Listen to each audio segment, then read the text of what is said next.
এবারের লেসনে আমরা দেখব যে কিভাবে ইমেজের ব্রাইটনেস, কন্ট্রাস্ট এগুলো বাড়ানো কমানো যায়। আমরা দেখতে পাচ্ছি যে আমাদের ইমেজটি কিছুটা ডার্ক পজিশনে রয়েছে। আমরা যদি এই অবস্থায় আসি এবং অ্যাডজাস্টমেন্ট টুলে আসি, এখানে দুটো অংশ আমরা পাচ্ছি, একটি হচ্ছে লেভেল আর একটি হচ্ছে অটো লেভেল। আমরা লেভেল অপশনে গিয়ে ইচ্ছে করলে এর লেভেলিং করে নিতে পারি। আমরা এই গ্রাফ বাড়িয়ে কমিয়ে আমরা আমাদের ইমেজের লেভেল বাড়াতে কমাতে পারি। আরও একটি লেভেল রয়েছে, আমরা ক্যান্সেল করি। আমরা অবশ্যই লেয়ার সিলেক্ট থাকতে হবে আমাদের ইমেজের। অ্যাডজাস্টমেন্টে এসে যদি আমরা অটো লেভেল করি তাহলে আমাদের ইমেজটি অটোমেটিক্যালি একটি লেভেল বাই ডিফল্ট লেভেলে এসে পৌঁছাবে। আমরা জেড প্রেস করলাম।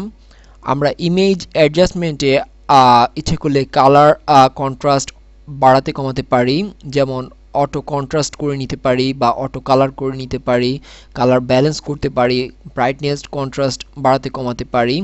কালার ব্যালেন্সে এসে যদি আমরা এখানে রেডের পার্সেন্টেজ বাড়িয়ে দেই, আমরা দেখতে পাচ্ছি যে আমাদের ইমেজের রেডের পার্সেন্টেজ বেড়ে যাচ্ছে। গ্রিনের পার্সেন্টেজ আমরা বাড়িয়ে দিতে পারি, ব্লু এর পার্সেন্টেজ বাড়াতে পারি বা ইয়েলোর দিকে নিয়ে আসতে পারি। শ্যাডোজগুলোকে আমরা ইচ্ছে করলে এখানে মার্ক করে আমরা শ্যাডোজগুলোর অর্থাৎ ডার্ক সাইডগুলোকে আমরা নিয়ে কালার কমাতে বাড়াতে পারি। এভাবে আমরা ইমেজকে বিভিন্ন অ্যাঙ্গেলে কাজ করতে পারবো। তবে ইমেজ একটি ভেরি ইম্পর্টেন্ট পার্ট যেটি হচ্ছে কার্ভের মাধ্যমে আমরা ইচ্ছে করলে একটি ইমেজকে খুব দ্রুত গতিতে বিভিন্ন ওয়েতে কনভার্ট করতে পারি। যেমন আমরা যদি এই অংশটুকু নামিয়ে আনি তাহলে এটি ডার্ক হচ্ছে এবং এই অংশটুকু নামিয়ে আনলে টোটালি ব্রাইটনেস বেড়ে যাচ্ছে। এবং ইমেজের আরও বিভিন্ন গ্রাফ অ্যাড করে আমরা ইচ্ছে করলে যেমন আমরা এখানে প্লাস করে ইমেজের আরও বিভিন্ন ইফেক্ট আমরা এখানে নিজেরাই তৈরি করে নিতে পারি।